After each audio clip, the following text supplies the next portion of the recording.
médico pneumologista, secretário da Saúde de Lajeado, Dr. Cláudio Klein. Bom dia. Bom dia, Nicolas. Bom dia a todos que nos acompanham. O Renato, que acabou de sair. Nicolas, a morte sempre foi e continua sendo, e possivelmente vai ser sempre um dos grandes desafios, tanto da parte biológica como também da questão emocional do ser humano, né? Entendendo que a morte é o final, né? Inevitável, né? Exatamente, da nossa ciência, da nossa vida, da existência, como a gente se conhece.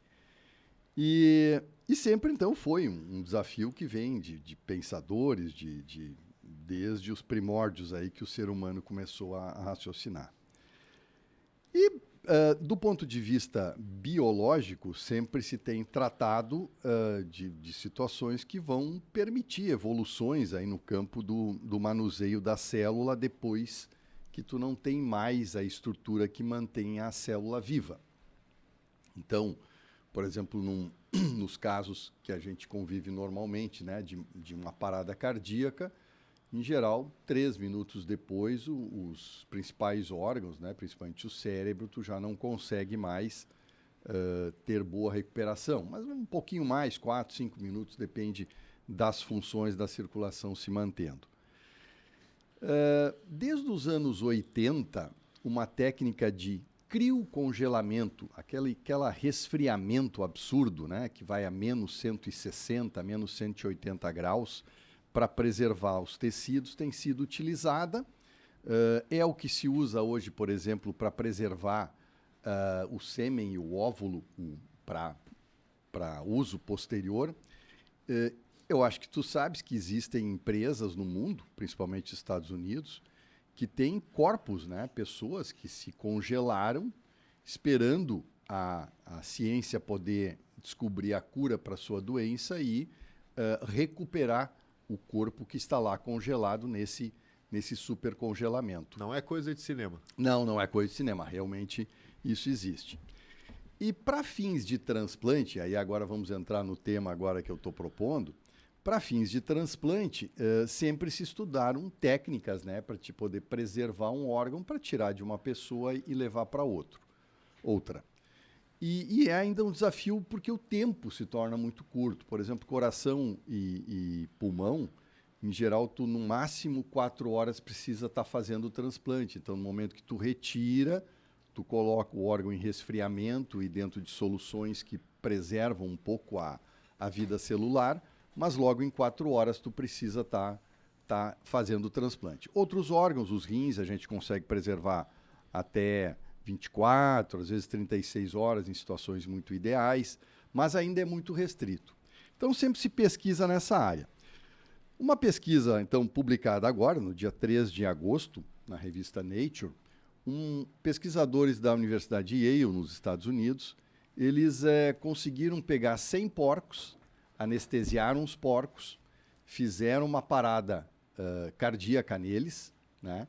Deixaram eles anestesiados, mas com o coração parado, esperaram 1 hora e aí tentaram manobras de recuperação a partir de produtos que eles já tinham, claro, pré-organizados, de substituir o sangue por esse produto, que é baseado em nutrientes, oxigenação, e eles recuperaram uma parte significativa do porco, né? O porco não reviveu, ele não reviveu, não voltou à vida, vamos dizer assim, mas as células cardíacas voltaram a bater, houve movimentos musculares, órgãos essenciais, o próprio cérebro tinha atividade cerebral ativa.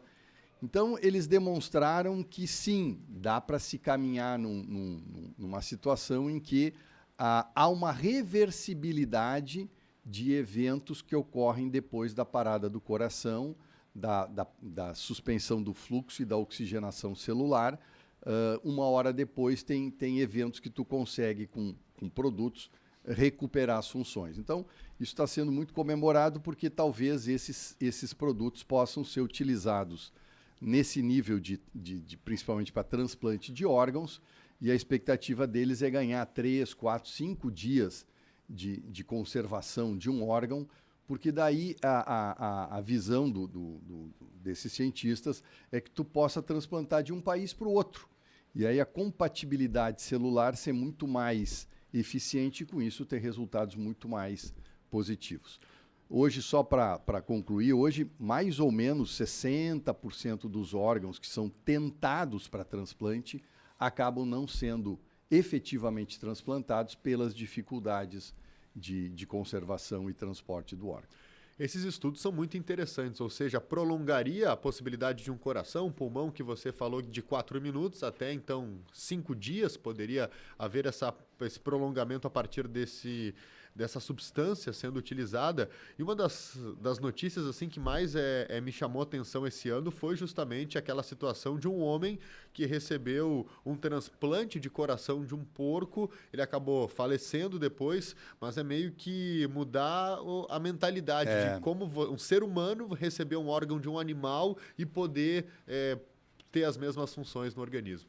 Exatamente. Nicolas, há muito tempo já se tenta, a partir daquelas células primogênitas, né, capazes de se tornar aquelas células que nem a embrionária, né, que pode se tornar qualquer célula, de produzir órgãos a partir disso, e aí tu teres órgãos possíveis de serem transplantados, quer dizer, sendo criados em laboratório. Mas, enfim, são realmente evoluções da ciência, mas para virar prática ainda precisa algum tempo. Mas é uma evolução. Por exemplo, esses órgãos que estão congelados desde meados dos anos 80, ainda não se encontrou uma forma de descongelamento eficaz.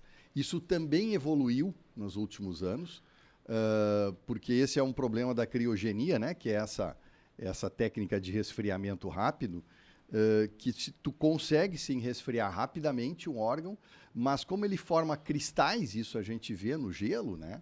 Formam cristais, e esses cristais, eles, na hora de descongelar, causam dano. E esse descongelamento rápido, que não cause dano celular, ainda não está disponível de forma eficaz. Então, são outros desafios ainda aí para descobrir. Obrigado, Dr. Cláudio. Boa semana a todos.